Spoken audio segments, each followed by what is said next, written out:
ईश्वरीय अनमोल रतन।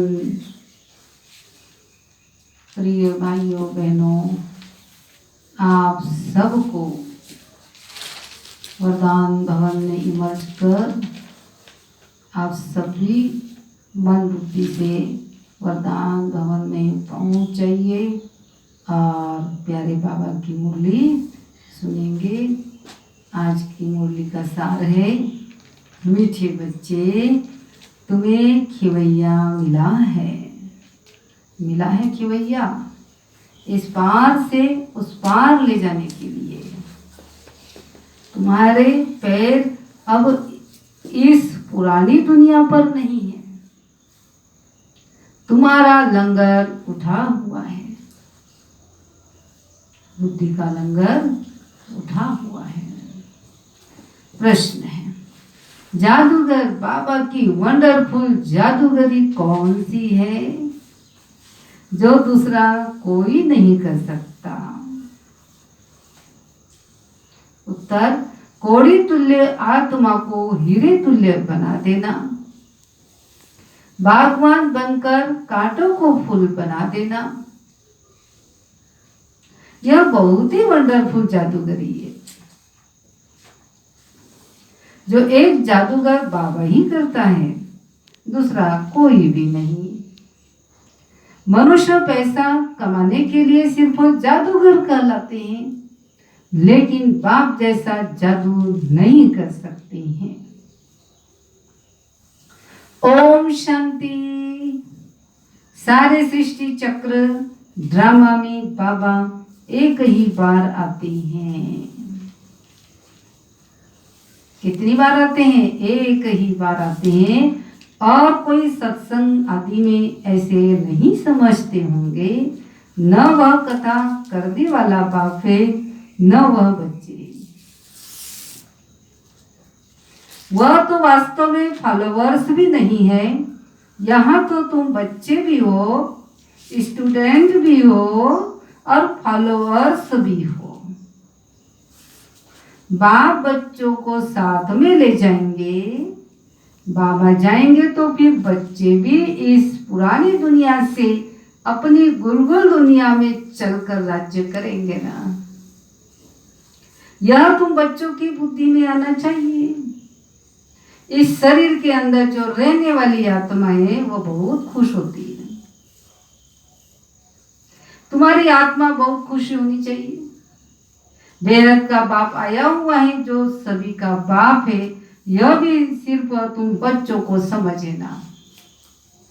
बाकी सारी दुनिया में तो सब बेसमझ ही है। बाप बैठ समझाते हैं। रावण ने तुमको कितना बेसमझ बना दिया है। बाबा आकर समझदार बनाते हैं। सारे विश्व पर राज्य करने लायक इतना समझदार बनाते हैं। यह स्टूडेंट लाइफ भी एक ही बार होती है। ये हमारी गॉडली स्टूडेंट लाइफ केवल एक ही बार होती है। इसलिए तो बाबा कहते हैं, रात के राही तक मत जाना, सुबह की मंजिल दूर नहीं। क्योंकि ये स्टूडेंट लाइफ भी केवल एक ही बार होती है। जबकि भगवान आकर पढ़ाते हैं, तुम्हारी बुद्धि में यह है। बाकी जो अपने धंधे दोरी आदि में फंसे हुए बहुत रहते हैं, उनको कभी यह बुद्धि में आ न सके। कौन सी बात? जो धंधे में बहुत ज्यादा फंसे हुए रहते हैं, उनकी बुद्धि में बिल्कुल आ न सके। कौन सी बात? भगवान हमको पढ़ाते हैं, उन्हें तो अपना धंधा आदि याद रहता है। तो तुम बच्चे जबकि जानते हो भगवान हमको पढ़ाते हैं, तो कितना हर्षित रहना चाहिए। और तो सब पाई पैसे वालों के बच्चे, तुम तो भगवान के बच्चे बने हो, तो तुम बच्चों को अथाह खुशी रहनी चाहिए। कोई तो बहुत ही हर्षित रहते, कोई कहते बाबा मुरली, बाबा हमारी मुरली नहीं चलती, यह होता है। अरे मुरली कोई मुश्किल थोड़ी है। जैसे भक्ति मार्ग में साधु संत आदि से कोई पूछते हैं हम ईश्वर से कैसे मिले, परंतु वह जानते ही नहीं। सिर्फ अंगुली से इशारा करेंगे, भगवान को याद कर बस खुश हो जाते हैं। वो कौन है दुनिया में कोई नहीं जानते, अपने बाप को कोई भी नहीं जानते। यह ड्रामा ही ऐसा बना हुआ है, फिर भी भूल जाएंगे। ऐसे नहीं कि तुम्हारे में सभी बाप और रचना को जानते हैं। कहाँ कहाँ तो चलन ऐसी चलते, बातें ही मत पूछो, वो नशा ही उड़ जाता है। अभी तुम बच्चों का पैर पुरानी दुनिया पर जैसे है ही नहीं। तुम जानते हो कल की दुनिया से अब पैर उठ गया है। बोट नाव का लंगर उठाया हुआ है, अभी हम जा रहे हैं। बाबा हमको कहाँ ले जाएंगे? यह बुद्धि में है, क्योंकि बाबा खिवैया भी है तो बागवान भी है, कांटों को फूल बनाते हैं। उन जैसा बागवान कोई है ही नहीं जो कांटों को फूल बना दे। ये जादूगरी कोई कम थोड़ी है, कोड़ी तुल्य आत्मा को हीरे तुल्य बनाते हैं। तुम बच्चों की बुद्धि में यह याद रहना चाहिए, ऊंचे ते उच्च बापे, फिर सेकेंड नंबर में उच्च कौन है? ब्रह्मा विष्णु शंकर की तो कोई ऊंचाई नहीं है।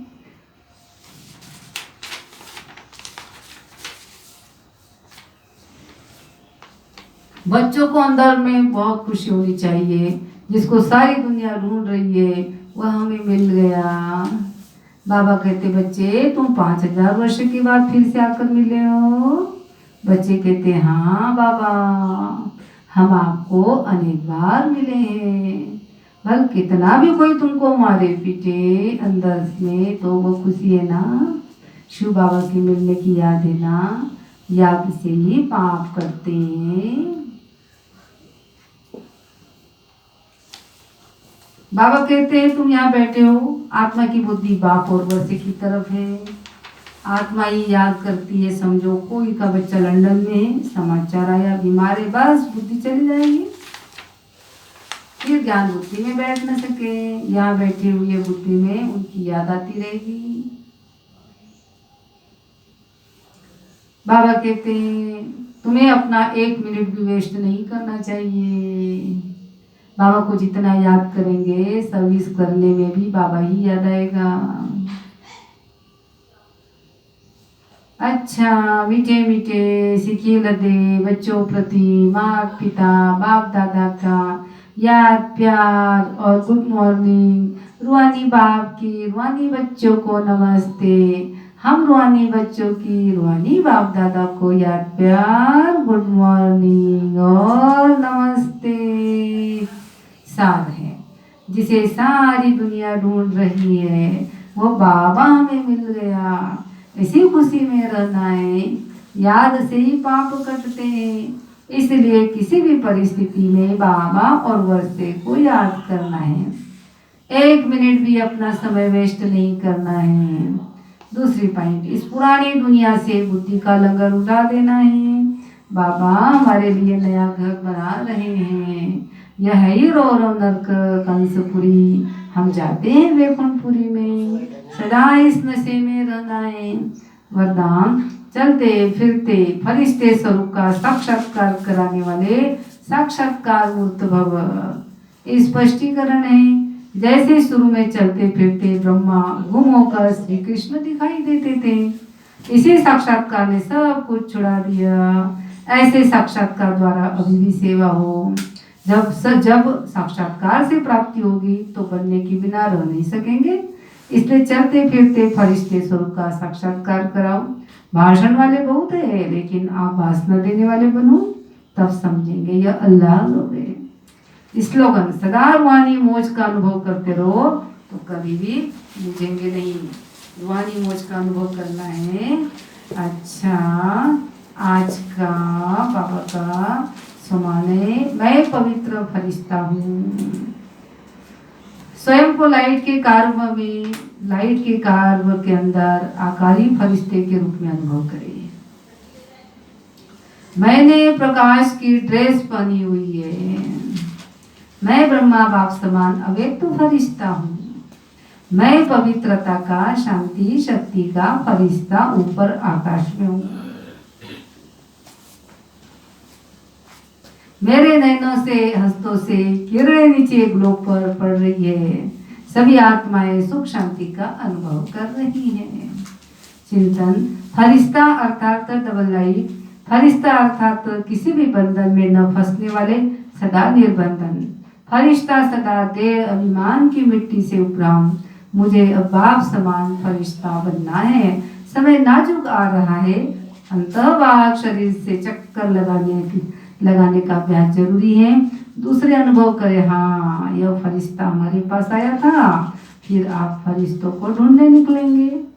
तो आज का जो सम्मान है, मैं पवित्र फरिश्ता हूँ। कितना सुंदर आज का सम्मान है। इसलिए संगम युग की बहुमूल्य घड़िया है। इस बहुमूल्य घड़िया में हमें अपना 1 मिनट भी टाइम वेस्ट नहीं करना है और अनुभव करना है कि मैं कौन हूँ, मैं फरिश्ता हूँ, मैं फरिश्ता हूँ। जितना हम ये अनुभव करते जाएंगे उतना ही बहुत हल्के, बहुत रिलैक्स और बहुत खुशी का अनुभव करेंगे। अच्छा, सभी तो अमृत वेले रोज योग करते ही होंगे। प्यारे बाबा की मुरली पीस ऑफ माइंड में भी सुनते हैं और यहाँ भी सुनते ही है। और बहुत सुंदर सुंदर क्लासेज आ रही है, वह भी आप सुनते ही होंगे, क्योंकि ये समय बाबा ने हम आत्माओं को दिया हुआ है अपने आप को समझने का, बाबा को पहचानने का, संगम युग की बहुमूल्य घड़ियों को पहचानने का। क्योंकि हमको बहुत अच्छी तरह से याद करना है ये समय कौन सा है। एक का पदम गुणा बनाने का समय है, एक का पदम गुणा बनाने का समय है। वह भी जो आत्मा समय के पहले इस बात को समझती जाएगी, उतना ही वह आत्मा अपना 5000 वर्ष के लिए भरपूर हो जाएगी। तो इतना हमारा बाबा हम आत्माओं को इतना भरपूर कर रहे हैं। इसलिए प्रिय भाइयों बहनों, अमृत वेले जरूर उठिए, प्यारे बाबा की मुरली जरूर सुनिए, क्योंकि कितना महत्वपूर्ण ये संगम युग है। 1 मिनट भी बाबा कहते वेस्ट नहीं करना है। तो विशेष बहुत अच्छी तरह से ये समय बाबा ने दिया है। और बाकी तो बाद में तो सब सेवाओं का पाठ चलता ही रहेगा, सेवा में फिर हम सब बिजी हो जाएंगे। इसलिए इसका फायदा सबको उठाना है। अच्छा, सभी को ईश्वरीय स्नेह धन्यवाद। ओम शांति।